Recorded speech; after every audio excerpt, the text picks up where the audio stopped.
정부 여당이 국정감사를 굉장히 제한적으로 하려고 많이 지금 그 모든 걸 축소하고 있습니다. 세계 경제 10대 경제 대국 아니겠습니까? 예산 규모도 크고 이런 나라에서 이게 한 3주 만에 이게 번개불에 콩국밥 먹듯이 이렇게 여러 정부 기관을 한꺼번에 한다는 것 자체가 사실은 선진국답지 않은 일입니다.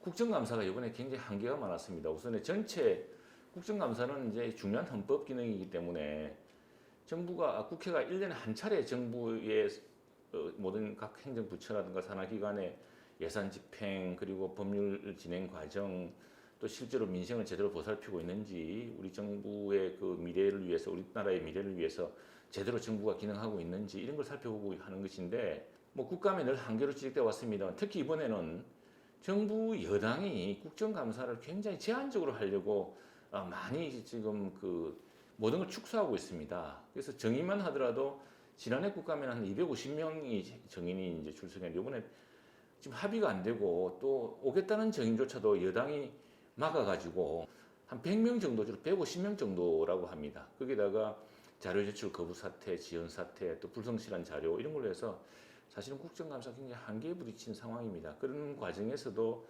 분석하고 또 질의를 통해서 정부에서 지금 계속 고쳐야 될 점들 이런 걸 하고 있는데 제 같은 경우는 문화체육관광위원회가 돼가지고 특히 정부의 그 낙하산 인사 중에 문화관광체육계가 또 유독 많습니다. 근데 카지노 산업을 관장하는 그랜드 코리아 레저의 경우에 사장, 감사, 상임이사, 비상임 한 70%를 저 대통령의 캠프 사람들로 채우는 이런 사안을 지적을 했고요. 이것들이 우리 관광 정책에 미칠 폐해 같은 것을 조목조목 지적을 했습니다. 문화재정, 문화예산, 관광예산 이런 것들이 또 체육예산 같은 경우들이 골고루 전국의 균형 발전을 돕도록 해야 되는데 이것이 편중되어 있는 현상 같은 것도 저희들이 자료 분석을 통해 예산 분석을 통해서 밝혀냈고요. 그런 것들을 어떻게 해소할 것인지를 정책 대안을 제안하고 또 토론하는 그런 시간들이었습니다. 기본적으로 이게 그 굉장히 큰 나라 우리 세계 경제 10대 경제 대국 아니겠습니까? 예산 규모도 크고 이게 한 3주 만에 이게 번개불에 콩국밥 먹듯이 이렇게 여러 정부 기관을 한꺼번에 한다는 것 자체가 사실은 선진국답지 않은 일입니다. 만일 감사원을 국회기구로 둔다면은 이 감사원이 기본적으로 항상 예산이라든가 이렇게 결산 같은 감사할 수 있지 않겠습니까? 국회는 청문회를 통해서 중요 정책 결정 과정에서 정부와 상의하고 또 정부에 추궁해야 될 것들을 따져 묻는 미국식 제도 같은 그런 청문회 제도를 도입할 수 있을 때고요. 상시적으로 국회와 입법부 행정부가 서로 토론하고 논의하고 또 중요한 예산 이런 문제들은 감사원이 아주 집중적으로 체계적으로 감사하거나 하는 그런 시스템으로 전반적으로 개선돼야 한다고 생각을 합니다.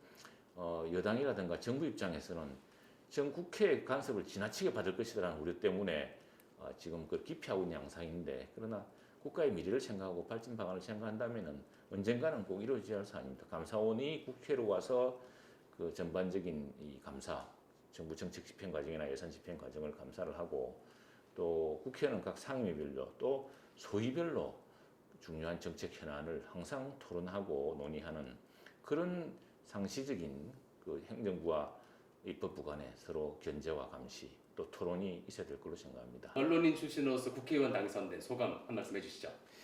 예, 언론 출신하기 특히 무겁습니다. 왜냐하면 우리 정치가 말 때문에 파란이 일고 말 때문에 분열을 만들고 이랬거든요. 그래서 특히나 저는 이제 말과 글을 주로 해왔던 사람이지 않습니까? 그래서 이 말과 글이 분열과 서로 상처를 주는 그런 말이 아니라 통합과 대안을 주는 그런 말과 글을 국민들에게 드리고 싶다.